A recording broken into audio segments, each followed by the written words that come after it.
그 들숨의 설명을 보면 공기를 허파 속으로 흡입하는 능동적인 운동이고 가로막 수축에 의존하여 일어난다. 그리고 바깥갈비 사이근의 수축, 목비근 수축, 작은 가슴근 수축 등에 의해서 일어난다. 그리고 이제 날숨 운동은 허파 속의 공기를 외부로 비출하는 피동적인 운동으로 이제 날숨 중에 산소 농도는 약 15% 정도이다 해서 이제 그 가로막이 이제 그 들숨과 날숨에 있어서 이제 이완이 되고 수축이 되는데, 우리가 가로막이라고 하면 그 3번에서 이제 5번 목뼈로부터 나오는 가로막 신경에 의해서 지배를 받아. 해서 이제 가로막에 우리 중요한 구멍 3개가 있었어. 대동맥열공, 이제 대정맥열공, 식도열공. 그래서 이제 이 가로막이라고 하면 그 호흡근에서 가장 중요한 근육이야. 왜냐면 이제 그 가슴 안과 배 안을 나누는 근육으로 된 막이라서 호흡근에서 중요한 역할을 한다. 그리고 이제 또 넘어가게 되면 이제 그 허파 용적과 허파 용량이 있어. 그래서 이제 일호흡 용적, 장기 용적, 들숨 예비 용적, 날숨 예비 용적, 폐활량, 뭐 들숨 용량, 기능적 장기 용량, 총피 용량이 있는데, 폐활량을 보게 되면 이제 최대 들숨 후 최대로 날숨에 낼 수 있는 공기량, 즉 1호흡 용적 플러스 들숨 예비 용적 플러스 날숨 예비 용적으로 이제 허파 기능 척도의 중요한 인자이다. 그래서 약 정상 성인에서는 약 4,800cc 정도이다.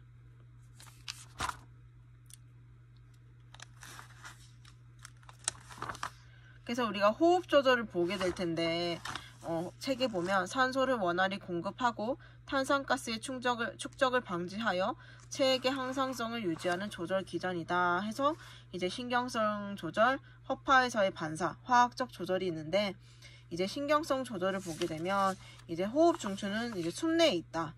그래서 다리 내에도 호흡 조절 중추가 있으며 들숨 중추에 흥분을 보내어 들숨을 중단시킨다. 그리고 이제 허파에서의 반사를 보게 되면 이제 우리가 허파의 뼘에 의해 허파의 뻗침 수용기에서 이제 미주신경을 통해 이제 들신경 흥분이 중추로 보내진다라고 되어 있어. 그래서 흡기가 진행되면 얘들아, 숨을 들이쉬게 되면 폐가 점점 늘어날 거 아니야. 그래서 폐가 점점 늘어나면서 이제 폐의 뻗침 수용기가 자극이 되는 거지. 그래서 자극이 되면은 이제 미주신경을 통해 들신경 흥분이 중추로 보내지고 이에 따라서 들숨 중추가 억제가 되는 거지. 이렇게 해서 이제 들숨이 중단이 되는 거야. 그래서 이것을 헤링 브로이어 반사라고 한다.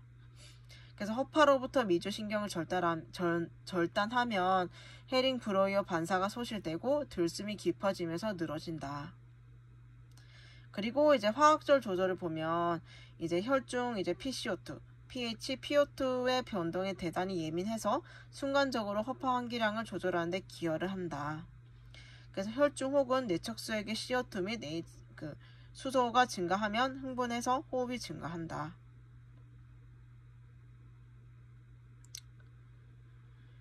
그리고 이제 그 CO2 및 수소량이 감소하면 이제 호흡은 억제가 된다. 그래서 목동맥토리는 혀인두신경, 대동맥토리는 이제 미주신경과 관련이 있다. 이렇게 해서 이제 호흡에 관한 것이었고, 이제 그 병태생리가 있는데, 봐야 할 것은 무기폐? 무기폐도 계속해서 이제 얘기를 하고 있는데, 무기폐의 책을 보면, 이제 우리가 그 어떠한 원인으로 인해서 이제 기관지가 폐색이 되어, 이제 말초부의 폐조직에 이제 기관지로부터의 공기 유입이 정지돼서 이제 폐포가 제 기능을 하지 못해서 폐의 공기량이 적거나, 매우 결핍된 상태를 이제 무기폐라고 해. 그래서 매우 결핍된 상태라고 하면 폐포벽이 서로 달라붙을 정도야. 그래서 그것을 무기폐라고 하고, 무기폐의 종류에는 이제 태아성 무기폐, 후천성 무기폐, 압박성 무기폐, 그리고 뭐 폐색성, 수축성, 반상이 있는데 가장 흔한 게 우리가 그때 폐색성 무기폐라고 했어. 그래서 이제 이걸 봐야 하고, 그 다음에 이제 우리가 만성 폐쇄성 폐질환 또 나오는데, 이것도 우리가 내과 전문 응급 처치약 책에서도 이제 여러 번 했던 그 내용들이야. 그치? 그래서 이것도 한 번씩 꼭 읽어봐야 할 내용들이야. 그리고 이제 그 신생아의 폐질환에서 우리가 신생아 폐렴도 한번 봐야 하고,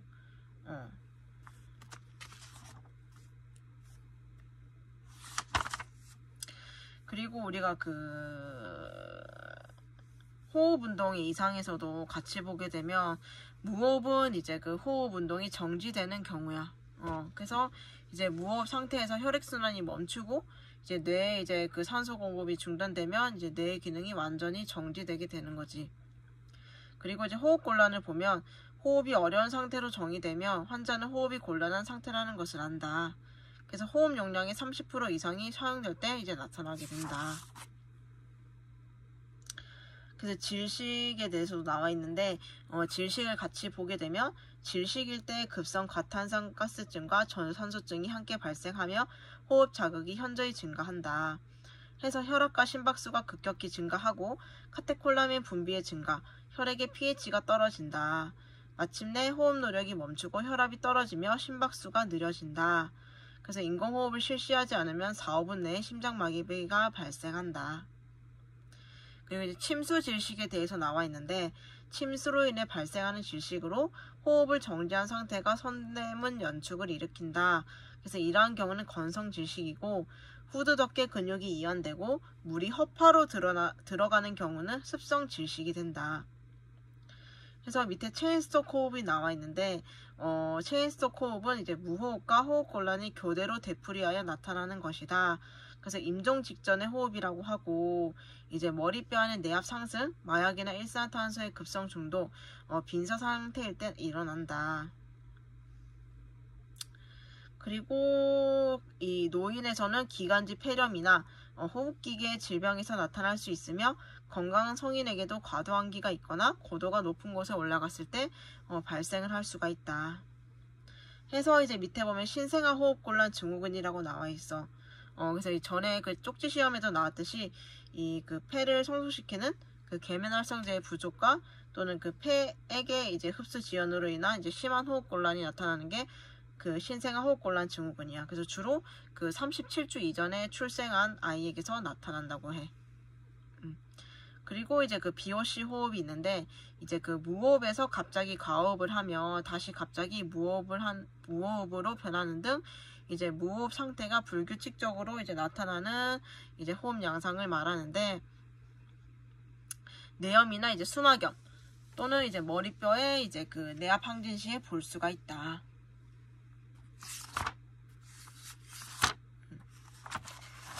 해서 이제 그 호흡은 여기까지가 끝이 났고 그 다음이 볼 게 이제 그 비뇨계통 8장.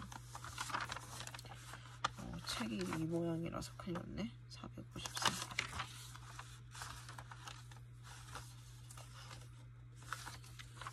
451.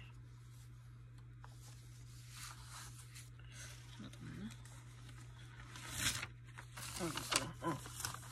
그래서 8장 비뇨기통을 보게 되면 이제 그 혈액에서 요성분을 걸러내어 밖으로 배출하는 기관의 총칭으로 콩팥 2개, 요관 2개, 방광 1개, 요도 1개로 구성이 되어 있다. 그래서 콩팥을 보면 이제 콩팥은 왼쪽 콩팥과 오른쪽 콩팥으로 되어 있고 우리가 그 오른쪽이 왼쪽보다 약간 아래에 그 처져 있다고 했어. 그 이유가 이제 그 콩팥 위에 있는 그 간의 큰 오른엽이 공간을 차지하기 때문에 이제 그 약간 위치가 다른 거고 이제 그 콩팥의 단면은 겉질과 속질로 구성이 되어 있는데 이제 그 콩팥의 속질은 우리가 그 콩팥 기둥에 의해서 이제 콩팥 피라미드로 나뉘는데 이 콩팥 피라미드의 유두가 이제 소변을 모으는 이제 작은 콩팥 잔안에 있다고 해. 해서 길이는 약 11cm 정도, 너비는 6cm여서 그 약 보통 우리 목욕비누 그 정도 크기라고 생각하면 될 것 같아. 해서 이제 그 다음을 보면 이제 콩팥의 기능적 최소 단위인 콩팥 단위, 즉 네프론은 그 성구조물의 집합체로서 한쪽 콩팥에 약 100만 개씩이 있대. 그래서 우리 그 네프론이라고 하면 혈장을 여과하고 이제 그 소변을 형성하는 일련의 과정이 이루어지는 곳이라고 보면 될 것 같아. 그래서 이제 콩팥 단위는 이제 그 콩팥 소체랑 세뇨관으로 나뉠 수가 있고 이 콩팥 소체에는 이제 톨이랑 보호만 주머니로 나뉠 수가 있어. 그래서 이 톨이라고 하면 그 모세혈관의 실뭉치와 같은 덩어리라고 보면 돼.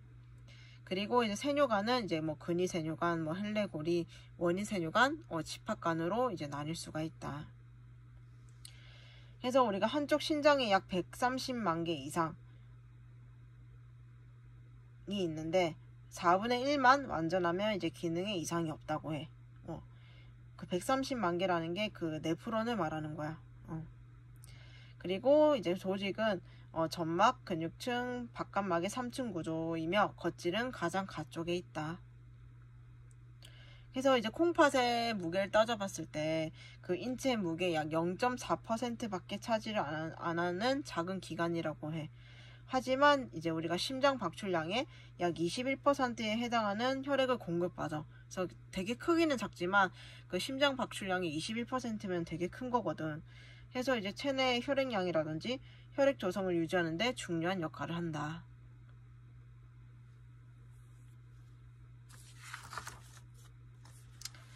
그리고 이제 우리가 요관을 볼 건데, 요관은 제2번 요추 높이에서 시작이 돼. 그래서 이제 신장에서 이제 배출된 소변을 그 신우에서 방광까지 운반하는 관으로 이제 X자 곡선을 그리며 이제 방광과 연결이 된다고 해.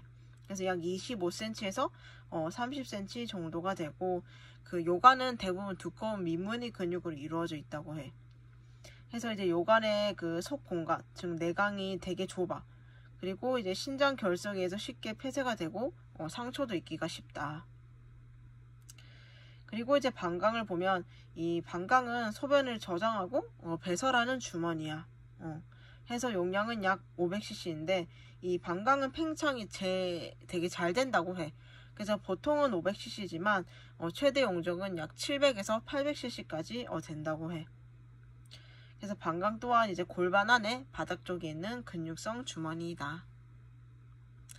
그리고 이제 요도를 보면 이제 그 방광으로부터 바깥 요도 구멍으로 소변을 배출을 하는데 그 남성은 약 15에서 20cm고 여자는 약 3에서 4cm이다. 그래서 이제 비뇨계통의 기능을 볼 건데 그 비뇨계통의 기능 밑에 있는 것을 보면 혈장 내에 있는 어떤 물질이 정상 이상인 것은 배설하며 정상 또는 정상 이하로 부족한 상태의 물질을 배설 억제, 즉 흡수하는 작용을 한다. 그래서 콩팥을 보면 이제 성인의 1일 배출한 소변량은 약 1.5리터이고 유린의 성분은 혈구, 지방, H2O, 요소 등이다. 그리고 토리는 여과, 세뇨관은 제흡수 및 재분비를 하는 부위이고 그 요를 생성하여 배설하는 기관뿐만 아니라 이제 그 노폐물 배설도 같이 하고 있지. 그리고 이제 혈액 중에 과다한 수분을 걸러내는 일도 하고 그 생체 내의 성분을 일정하게 조절하고 또는 생체 내의 항상성을 유지하고 체액의 조성과 용량도 조절하고 이제 혈액량이라든지 그리고 pH, 혈액의 삼투압도 조절한다.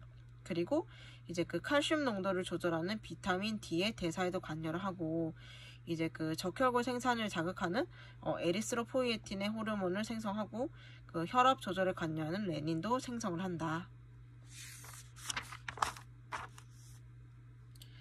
그래서 이제 그 콩팥의 혈액순환이 나와 있고 그리고 이제 콩팥의 자동 조절이라는 게 있는데 이제 우리가 그 신경이라든지 또는 이제 호르몬과 같은 이제 외부의 통제가 없이 이제 콩팥 단위에서 스스로 이제 혈류나 토리 여과를 조절하는 것을 우리가 자동 조절이라고 해. 그래서 거기에는 뭐 세포 분리설, 콩팥의 내압설, 근원성설, 그리고 대먹이기 기전, 피드백 기전, 그리고 액성 조절이 있어. 그리고 이제 우리가 여과를 넘어갈 텐데 우리가 토리에서의 물질 이동 현상으로 여과량은 토리 혈압이 상승하면 증가를 한다. 해서 이제 그 단백질을 제외한 혈장 내의 용질과 수분이 쉽게 통과를 하고 그 여과 속도를 측정하는 물질이 이제 이눌린이다. 그래서 지난 그 시간에도 얘기했나? 이것도 얘기한 것 같은데 그 이눌린은 인체에서 생성이 되지 않아서 외부에서 주입을 해야 돼. 그래서 이제 이눌린과 유사한 성질을 가진 게 이제 크레아틴인 산물이고 그 이눌린이 보통 이제 그 뭐 국화과의 땅속 줄기 또는 이제 그 달리아의 알뿌리에서 채취를 할 수가 있다고 해. 그리고 이제 그 여과율이 나와 있는데 그 양쪽 콩팥의 토리 여과량은 분당 약 125ml야. 그래서 그 여과율이라고 하면 우리가 그 양쪽 콩팥의 그 모든 토리에서 1분 동안 여과되는 여과액의 총량을 말하는 거야. 그래서 이제 여과율의 변화를 보면 이제 들새 동맥이 수축을 하면 이제 모세혈관압이 감소하고 혈류도 감소하고 GFR이 감소한다. 그리고 날새 동맥이 수축하면 모세혈관압이 상승하고 토리 여갈도 증가를 하게 된다. 그래서 우리 토리 여갈 구하는 공식도 많이 했었고 이 다음에도 우리가 계속 시험에 나왔던 제흡수에 대한 내용이 나와 있어. 그래서 각 부위의 제흡수도 이것도 여러 번 했기 때문에 넘어가고, 이제 그 물의 제흡수도 나와 있는데 이제 토리 여과량의 99% 이상의 물이 제흡수된다. 그래서 우리가 탈수 시에는 얘들아 그 항인 호르몬이 방출되도록 자극을 하겠지. 그리고 이제 체내에 수분이 많을 때는 항인 호르몬 분비는 억제를 하겠지. 해서 이제 그 물의 배설이랑 콩팥 세감 분비가 있는데, 우리 역에산 역할이 총 3가지였어. 그치?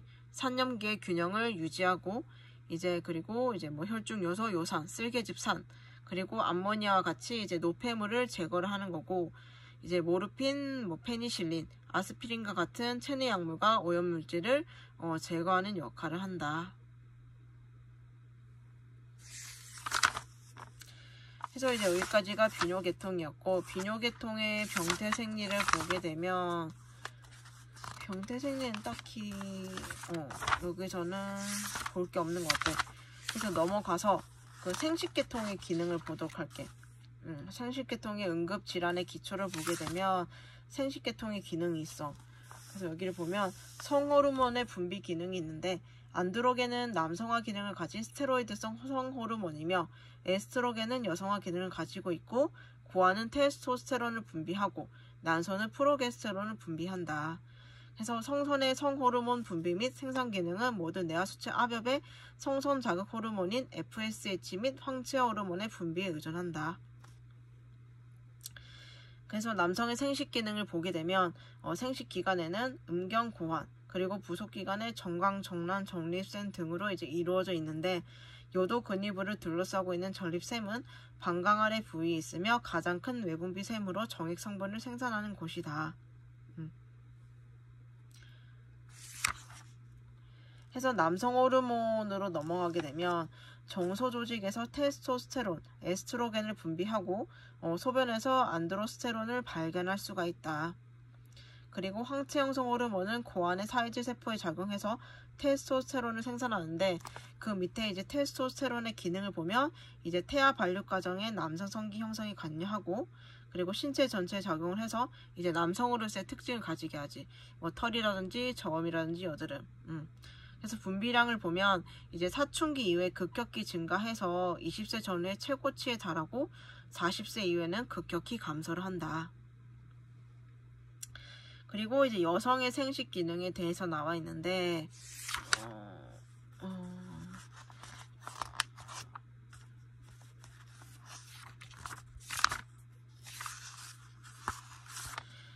그 여성의 그 성주기 부분으로 넘어가게 되면 이제 그 여성 생식 기능은 임신을 위한 준비와 임신으로 구분이 되며, 임신이 이루어지지 않을 경우 다음에 임신 준비 기간이 시작이 된다. 그래서 이것을 여성의 성주기라고도 한다. 그래서 보통 이제 여성 성주기 기간은 28일 간격 주기이다. 그래서 성주기는 뇌하수체 압엽에서의 그 FSH 분비와 난소에서의 에스트로겐의 분비가 교대로 일어나기 때문이다. 그래서 혈액 내에 있는 에스트로겐은 FSH 분비를 억제하는 작용을 한다. 해서 우리 사춘기 전에는 이제 선하수체 호르몬, 난소 호르몬이 분비가 되지 않는다. 그래서 사춘기가 되면 이제 FSH가 분비되고 여성의 성활동이 시작이 된다. 해서 성주기가 멎어도 FSH 호르몬 분비는 계속된다. 해서 이제 여성 성기능의 내분비선 조절을 보게 되면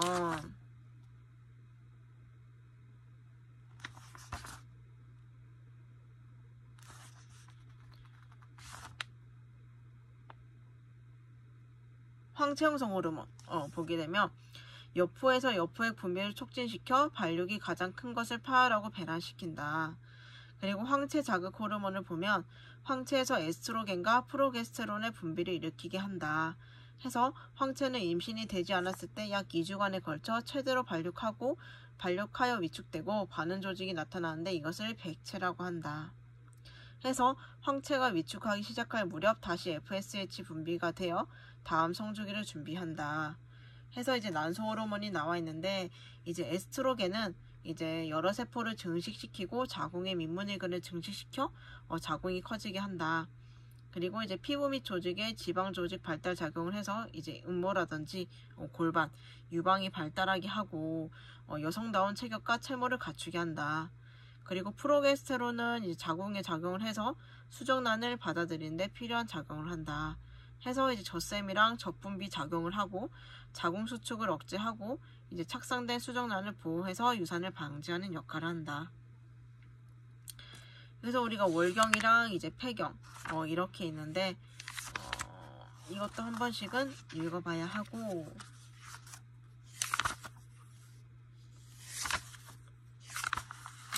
생식계통의 병태생리는 넘어가 될 것 같아.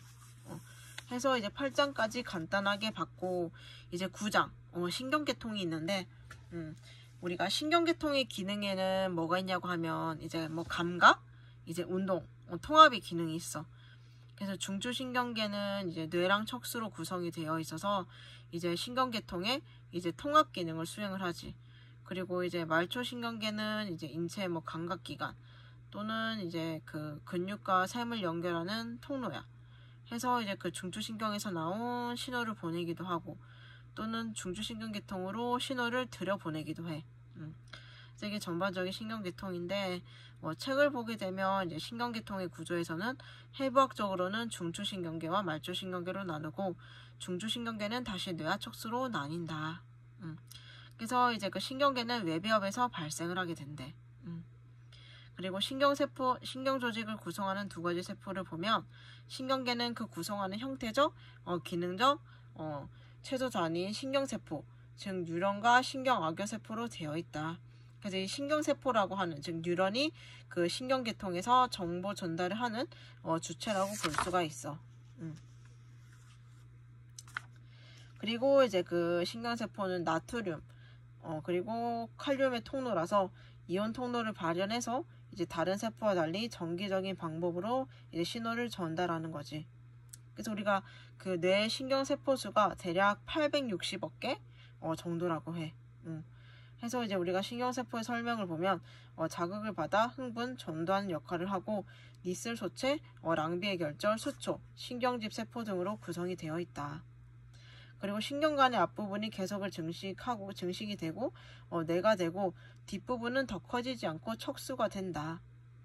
그래서 생후 1년이 되면 신경세포는 분열을 그치고 그 후는 일생 동안 증식이 되지 않는다.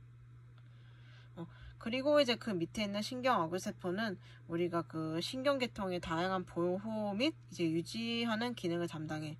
그리고 뉴런을 도와주는 역할을 한다.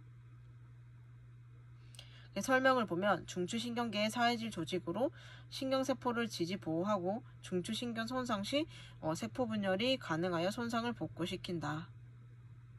그래서 신경세포의 주위에 있으며 신경세포 수보다 많다. 해서 우리가 그 중추신경계통 내에는 4가지의 신경교세포가 있어. 그래서 그게 이제 바로 그 1번부터 나와 있는 별악의세포, 희소돌기악의세포, 뇌실막세포, 미세악의세포야. 그래서 별악의세포를 보면 신경세포 주위를 둘러싸고 있는 별 모양의 세포로서 인접 혈관의 갈고리 모양으로 부착이 되어 있고, 희소돌기악의세포는 우리가 이제 그 신경세포와 혈관 사이를 게재하고 마리집 형성에 관여를 한다. 그리고 뇌실막세포를 보면 입방 내지 원두상피로 때때로 선모를 갖기도 하며 뇌의 뇌실계와 척수의 중심간 내면을 싸고 멜라걸기의 상피를 덮는다. 그리고 이제 미세악의세포가 마지막으로 나와 있는데 미세악의세포를 보면 소교세포라고도 하며 세포체는 작고 신경계의 청소세포로서 이제 포식작용을 한다고 돼 있어. 좀 전에 이 4가지는 그 중추신경계통 내에 있는 이제 세포였고, 그 말초신경계통에도 2가지의 교세포가 있어. 그게 뭐냐면 이제 위성세포랑 슈반세포라는 거야. 그래서 각각 이렇게 나뉠 수가 있어서 이 다음부터 이제 뇌에 해당하는 부분은 그 다음 영상에서 계속 이어서 하도록 할게.